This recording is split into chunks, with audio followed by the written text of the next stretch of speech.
Thank you very much indeed.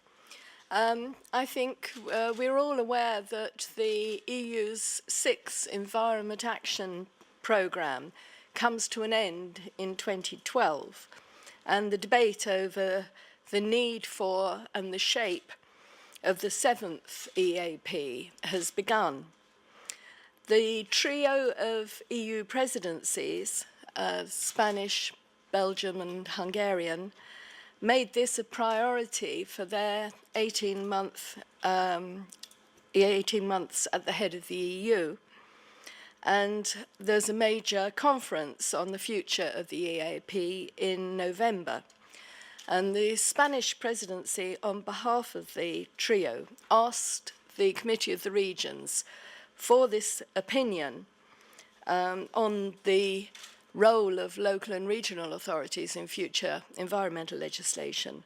And the opinion draws heavily on previous work that the COR has done on environmental issues and on multi-level governance.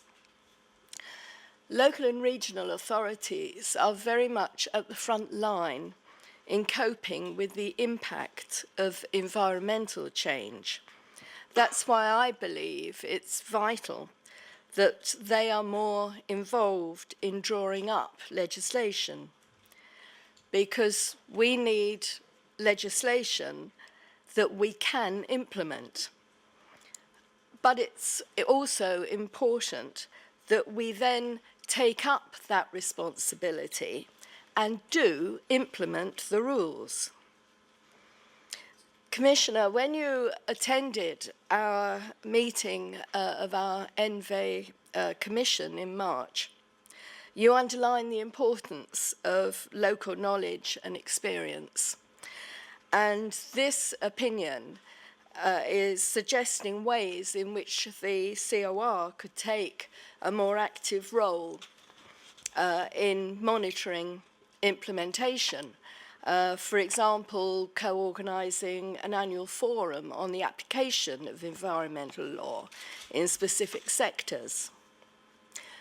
But I think there are 3 key points that I'd like to make. First, I believe that real advances in our work on the environment will only happen if there is a bigger role for local and regional authorities. Secondly, I think we have to be honest and acknowledge the fact that up until now, implementation of legislation on the environment has not always been perfect. And I believe that early involvement with the level of local governments that are going to be implementing the rules would really help to give everybody commitment to what we're trying to achieve and ownership of those processes. And thirdly, I believe that we do need the framework of a 7th Environment Action Programme to carry us beyond 2012. I think there are great things that are required of us to protect the environment, and great things that are being demanded and are in the future going to be demanded of local and regional authorities. And together we must work hard to ensure that we can actually achieve those great things. And I hope my opinion sets out some useful suggestions for how we can do exactly that. Good day to everybody of you, and thanks for joining us. I think if I start with a pretty clear statement that more than 2/3 of our population today lives in the cities, and that the trend is bound to increase, this amount, this level, I'm telling you practically everything. So it is clear that without cities, it's difficult that at least in some areas we would be able to successfully cope with some of our challenges. So European legislation is predominantly based on directives. This is done, of course, with a good intention. We together agree on the EU level, and here I would certainly join to you, Ms. Baker, that it would be good to hear as much as possible the voice of the local communities and municipalities clearly in that discussion. We together agree about the efforts which we want to address, but implementation is there in the hands of people who know the best, who understand the country the best, and who are the best also in understanding local circumstances. And that's why there is no other way than that the implementation follows that rules. And that's why this is actually the whole idea of directives. So agree together about the goals and leave to the member states, to the regions, to municipalities, that they do the implementation in the best way, that at the end the things which we agree together are achieved.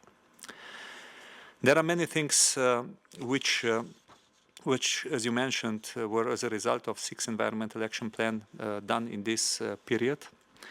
And I think that it is pretty clear that cities and regions are very close to implementation when it comes to managing water resources, minimizing waste generation, greening the procurement practices, take the lead in the movement to a more resource-efficient, low-carbon economies. All of that, it's in the pipeline and in the move. There are some initiatives which we are supporting through our programs, like the Green Capital Award. I will be in, it's a matter really of a days now, in Stockholm on the event which will celebrate Green Capital Award for Stockholm. The other one is Hamburg. One is for this year, another is for previous year. And these are the best examples from which also the other cities can learn. I think it's important also in this to underline part of the policy which was supported also through our regional policy. There are pretty strong figures. Environmental policy through the regional policy, it's supported through direct investment of approximately 44 billion of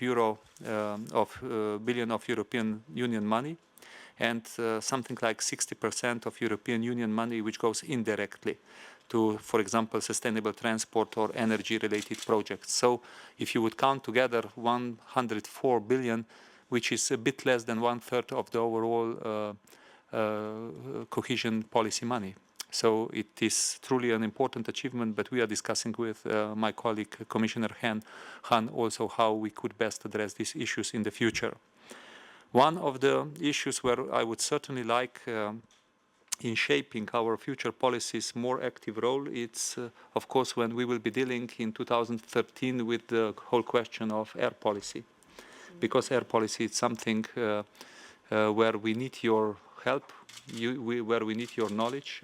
Some of the questions are definitely quite hot currently. For example, we have more than 20 countries in infringements when it comes to particle matters, PM10. There are also serious problems with NOx. There are serious problems when it comes to ground ozone, and these are all the issues which would need to have proper attention also in the future. And from that point of view, I think that I do not foresee nothing else than a true partnership in which we can work together to address these issues. And my message is that I'm certainly ready for that partnership with regions, with municipalities, with towns. And open days are one of the good opportunities that we can share that message clearly. Thank you.